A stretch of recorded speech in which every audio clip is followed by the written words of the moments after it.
We're currently in the sowing season. The monsoon has just started.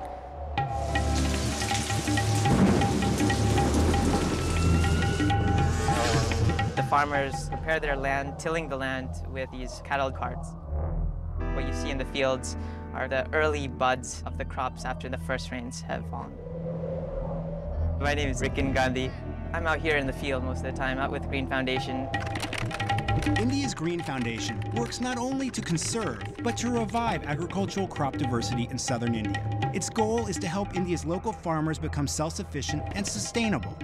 In the rural town of Marlawadi, Karnataka, just south of Bangalore, villagers cultivate indigenous ragi grain without the use of pesticides, then prepare a traditional meal of ragi muda and roti.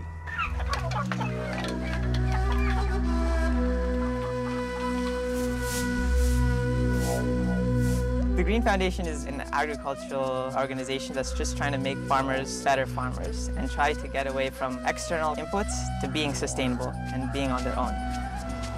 Sustainable agriculture and organic farming in general look at crop systems in an integrated way. There's compost, seed conservation, how you can really transform a farmer from conventional high inputs of water and fertilizers and pesticides to something more realistic so they can be self-sufficient. Pomblama is a big success story with Green Foundation. There was a drought last year. All the neighboring farmers had crop failures, pest attacks. Whereas if you saw Pomblama's farm, you'd see this lush field. You see lots of good onions growing with tomatoes, with ragi. And so she became the seed mother to this area. This ladybug beetle you'd only see in an organic farm, not in a chemical farm. Yeah, the chemical pesticides kill everything, including the beneficial insects. Shrikant is one of the 3 directors at Green Foundation. He's kind of like the main agri-scientist. Shrikant gives a scientific legitimacy to ensure that the things that they're trying to promote have some scientific basis. So the main crops are staple foods like ragi varieties. It's very cheap, drought resistant, very hardy crop. Vegetable varieties that are indigenous to the southern Karnataka region. There's actually some proven benefits. If you get a local variety, less susceptible for droughts, less susceptible to pests, and you'll be able to get away with using less water, fertilizers, and pesticides. It's here, Shrikant, ragi muda. We're going to visit Lakshmama in Maralwadi, and she's going to make for us some ragi roti and some ragi mudda. Ragi roti. This is roti. Ragi roti is basically a flat bread. It's made very similar to a traditional chapati in a crepe style. It's highly nutrient, and you just eat it with chutney.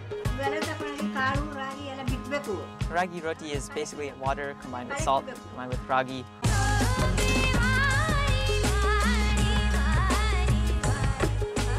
Ragi is the drought-resistant poor man's rice.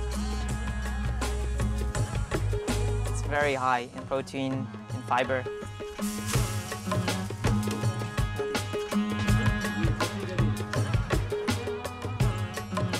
The chutney that we're eating with the ragi roti was made with peanuts that she roasted on the fire. With some coconut and some coriander. We mixed it all together in this grinder.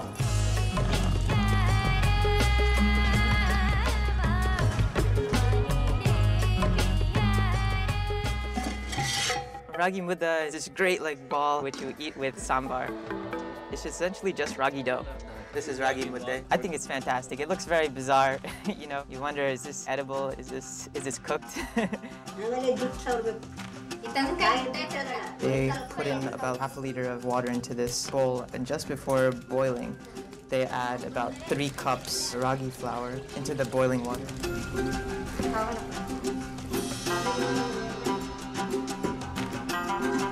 Sets up a stone where she takes out a chunk of the ragi dough with the stick. She kneads it a bit and forms it into a ball.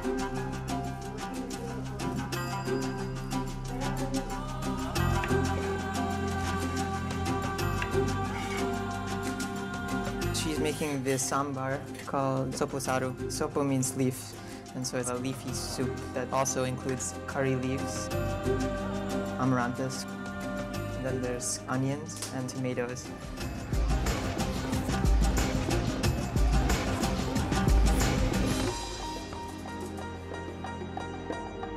And you're supposed to eat it in this strange way where you're actually not supposed to chew it. You're supposed to mix it in with your hands with a little bit of the soupy sambar and then swallow it all at one go. No chewing, just swallowing. Ragi mudde, you know, sort of slimy, sort of doughy. The flavor is not like so rich, it's more like whole wheat. And it tastes good, you feel awake and strong, much more kind of like wholesome. And you could definitely feel it when you eat it. Dhanyavad, Haji. You know, we're all about the health craze in the States, and I think like ragi could go very well over there.